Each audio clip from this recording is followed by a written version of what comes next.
नमस्कार सखींनो. तर आज आपण अ, नखांपासून तर केसांपर्यंत फायद्याचे असे सखींसाठी वरदान असणारे हे लाडू आपण तयार करत आहोत. तर पाऊण वाटी हळीव घेतले. कोणी अळीव म्हणतात, हळीव म्हणतात, चंद्रशूळ म्हणतात. आमच्याकडे याला सारवं म्हणतात. थोडंसं याला भाजून घ्यायचं. असे फुटायला लागले की काढून घेऊ आपण दुसऱ्या भांड्यात. आणि मग नारळाच्या पाण्यामध्ये याला छान डीप करून घ्यायचे. आपण साबुदाणा वगैरे कसं भिजवतो ना, सेम त्याच पद्धतीने हे छान भरपूर पाणी टाकून भिजवून घेतले. सोबत हे भिजतपर्यंत छान तयारी करून घ्यायची. आपली खोबरा कीस, गूळ, खोबरा कीस 3-3.5 वाट्या खोबरा कीस आहे. अळीव छान फुलून गेलेले आहेत, ते पूर्ण अळीव घेऊ. म्हणजे वाढ झाली आहे बरं त्यात. आणि 2 वाट्या गूळ घेतला. अंदाजाने 2 वाट्या आहेत. तर आणि हे आहे तुम्हाला आपलं थोडेसे ड्रायफ्रूट्स घेतले, बदाम, काजू वगैरे. आणि इथे घेतले आहे सुंठ, जायफळ, 5-6 लवंगा घेतल्या, थोडेसे मिरे घेतले.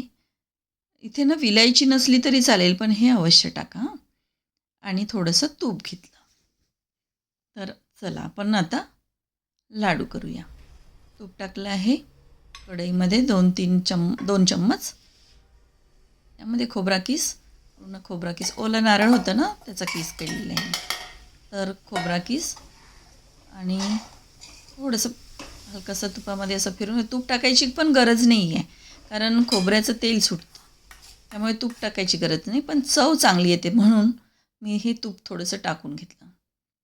अळीव टाकून घेतले, पूर्ण खोबरा कीस टाकून घेतला आणि पूर्ण टाकून घेतला.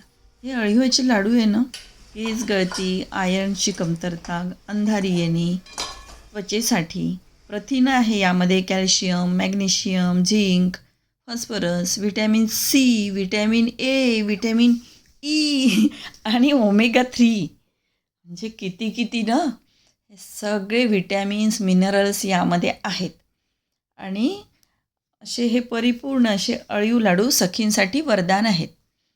तर इकडे आपण हे चालू आहे फिरवणं. आणि इकडे आपण ड्रायफ्रूट्स थोडेसे ओबडधोबड वाटून घेतले. गॅस चालूच आहे बरं का. हे सगळं आपण टाकून घेतलं.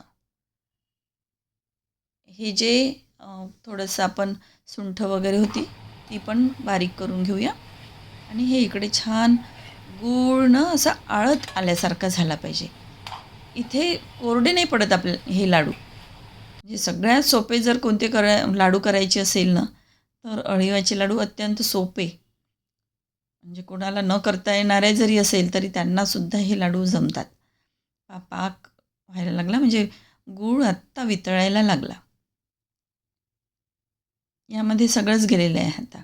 फक्त आता राहिला आहे मसाला टाकायचा आपला, हा सुंठ, जायफळाचा.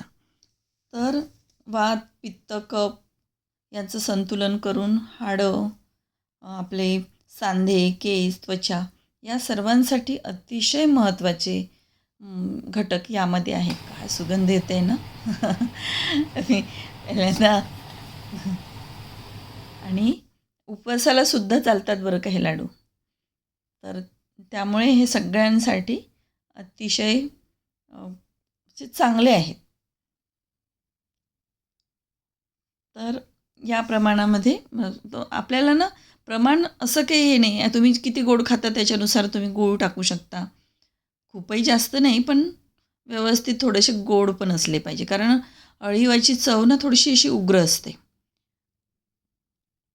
आणि नारळाच्या दुधामध्ये, पाण्यामध्ये किंवा आपल्या साध्या दुधामध्ये तरी निदान अळीव तुम्ही थोडे भिजत घालून घ्या, कारण नाहीतर मग ॲसिडिटी व्हायची शक्यता असते.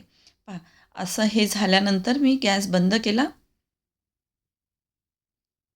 गॅस आपण या ठिकाणी बंद केला. थोडंसं थंड होऊ देऊ आणि पाहू की असं, असा हा ना लाडू आपोआप असा बनत येतो. असं गोल.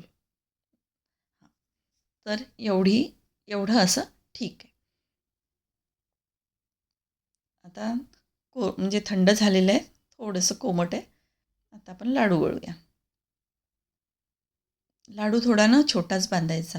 कारण अळीव ना थोडेसे म्हणजे थोडे नाही, चांगलेच गरम असतात आणि हिवाळ्यासाठी खूप पोषक आहे.